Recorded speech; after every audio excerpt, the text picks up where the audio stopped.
We are so excited you join us today for Media Champions here on Daily Ad Brief. I'm your host, Mary Therese Griffin, down in Atlanta, and today, very excited to have on the program the Vice President of Universal.one, Tom Douglas, joins us from New Jersey. Good morning, Tom. Thanks for being on the program today. Yeah, thanks. Glad to be here, Mary Therese. Nice to meet you.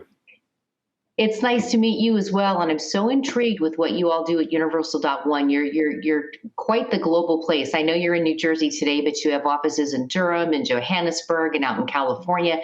Let's talk about what you do and how you have become this platform for helping folks with healthcare and making it easier across the board. We've spent like the last 3 years creating the ultimate interconnected digital ecosystem. And we've created that in Silicon Valley, in greater San Francisco. So now we have a digital ecosystem that's connected to all major electronic medical records. And now with COVID on the forefront, we're in an excellent position to use our platform to vaccinate the masses, to determine, vaccination authentication, vaccine management, everything across the board. So the timing was right, given the last 3 years what we've been through to launch the platform. And it's only going to be going upwards from here in many other directions.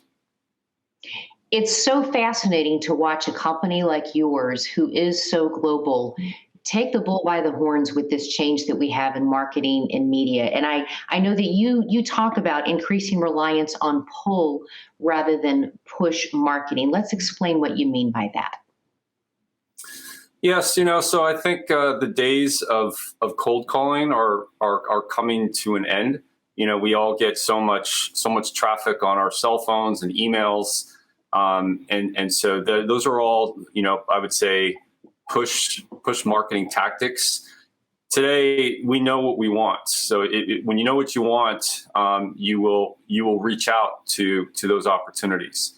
So for us, that's worked extremely well. When we launch a new platform, we will usually do some pilot testing, and then we form product champions throughout the world, and that will further open up doors for us for bigger and better opportunities, if you will.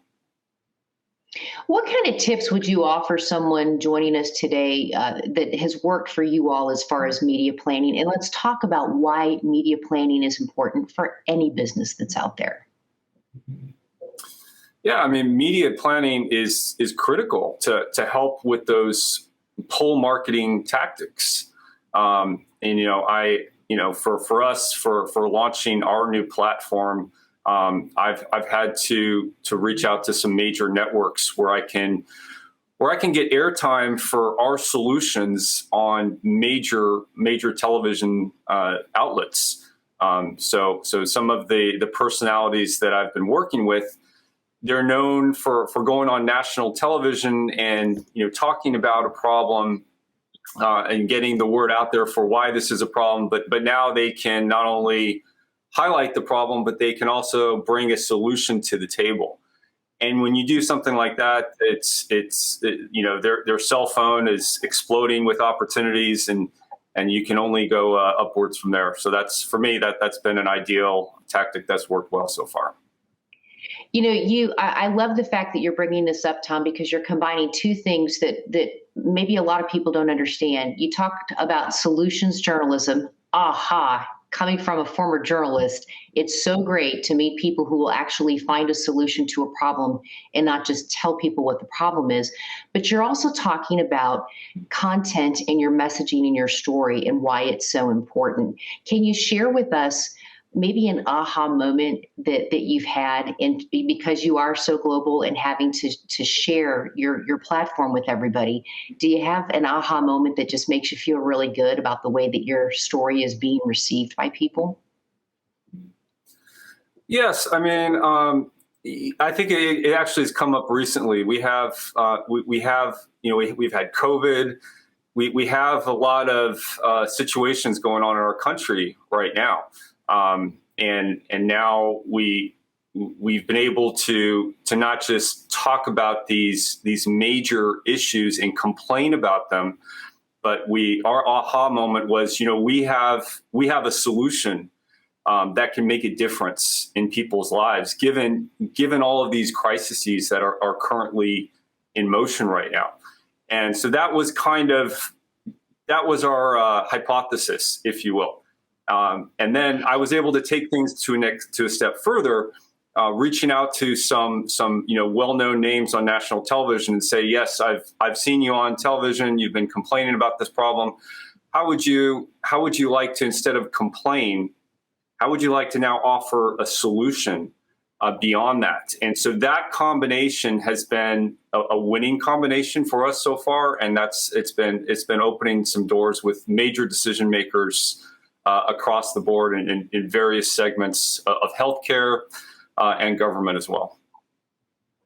Tom Douglas, I think you've also just shared an aha moment with everybody. They're sitting at home saying, aha, you mean I don't have to pay for all my advertising? I can have earned media? Absolutely, you can. You guys are killing it, Tom, and thank you so much for your expertise and sharing. And thanks for what you guys do at Universal One, and best of luck to you. I hope you'll come back on the program again. Yes, it'd be my pleasure. And, it all comes down to having the right product. If you have the right product and you do approach someone that has that media attention, they're willing to put their name and their credibility on the line for a great product that can make a difference. And so the timing was right for us. And you guys are doing it so well. Tom Douglas, Vice President at Universal.one, thank you so much for being with us today on Media Champions. Thanks, Mary Trace. Great meeting you, and thanks to the team for having us. You bet. And if you are interested in what they're doing at Universal.one, even beyond this great conversation we've had with Tom, we can make the connect for you. You can go to dailyadbrief.com. Hope you come back for more Media Champions. I'm your host, Mary Trace. Have a great day.